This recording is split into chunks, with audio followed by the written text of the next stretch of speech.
Bookasura. Raghu Tata settled down beside Bala on the swing. Bala sat up listening. Tata began the story. Long ago, many thousands of years ago, in the time of the Mahabharata, there lived a gigantic demon named Bakasura. Bakasura lived in a cave in the hills surrounding a place called Ekachakra. Now, this demon was humongous, so he needed enormous quantities of food to eat. He plundered villagers, looted their crops, and ate their cattle up to satisfy his hunger. Men, women, and children were not spared either. The people there were a very troubled lot. They did not know what to do, but they had a wise leader. The leader came up with a plan. We will send you a cartload of the finest food every day. You will not have to bother to come down to the village, he said to Bakasura. The plan suited Bakasura, so he agreed. Bakasura ate the food, the bullocks that drove the cart, and the person who drove it.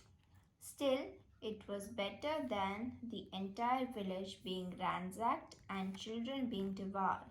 The cart went from a different family each day. The headman decided whose turn it was. So, every day, one family in the village cooked a feast for Bakasura, loaded it all on a bullock cart, and bade goodbye to someone from the family. Neither the bullocks nor the person would return. Raghu Tata's narration was punctuated by Ambu Pati's rhythmic snoring. Pati turned in her sleep. The snoring stopped. Tata continued with the story. It so happened that Kunti and her sons, the 5 Pandavas who were in exile, passed by this village. They stopped there and stayed at one of the houses.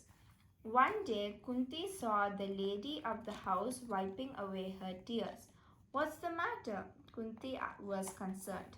I do not want to burden you with my sorrow, said the lady. When Kunti insisted, the lady broke into tears. She told Kunti about the demon Bakasura and how the villagers had been terrorized until their leader had come up with a solution. Today it was their turn. She had to send her son. She would never get to see him again. You have only one son. I have 5. Bhima will go instead of your son, said Kunti. No, you are our guests. It is our turn. It is only fair that I sent my son, the lady protested. Don't worry, Bhima is a mighty warrior. He has slain several demons. He will defeat Bakasura, Kunti assured her. After much persuasion, the lady agreed. Bhima was to drive the cart with food that she prepared. Kunti told Bhima about Bakasura and revealed her plan. Bhima got ready to leave. Oh no! Will Bakasura eat Bhima up? Bala shrieked. Shh! Ambupati waved at Bala with her eyes tightly shut. They were not to disturb her. Tata lowered his voice and went on. Mounds of rice, huge vessels with vegetables, baskets full of fruits, and many varieties of sweets were loaded onto the cart. Bhima set off from the village and drove the cart towards the hills. He stopped a little distance away from the cave. He spread all the food around him and sat down to eat. Bhima was ravenous. He ate up the rice and vegetables. Then he finished the fruits and finally the sweets. He let out a very loud belch when he was done. It was so loud that it frightened the birds and beasts of the forest. Hearing the cries of the animals, Bakasura came out of his cave to see what the commotion was about. He saw the empty vessels and baskets lying strewn around. There was nothing left for him to eat. Bakasura was furious.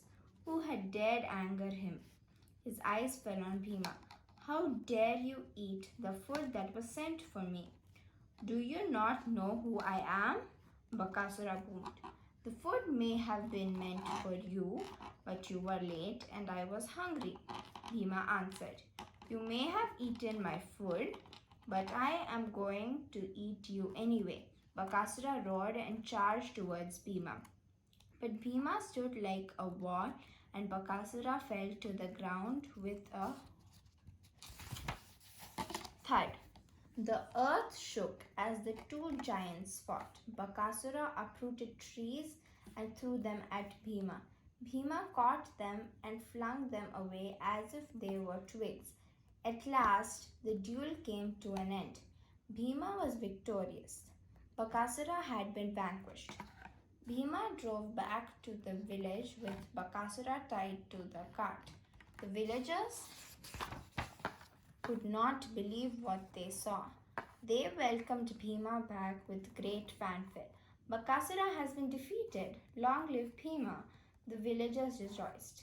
That was the end of Bakasura, and this is the end of the story, said Raghutata. Time for me to sleep now, he declared. Bala thought about the story Tata had told him and about Bakasura. He wondered what Bakasura looked like. Tata hadn't said. Would he have a mustache? He would definitely have fangs. All demons did. Bala's thoughts were interrupted by Pati. She had woken up. I'm going to make puris. Do you want to learn? Bala watched as she rolled them out and released them into the oil. Each puri puffed up magically. Puris with Pati's potato masala. Perfect. By the time he was done eating, Tata was up. They left for Navneet uncle's house.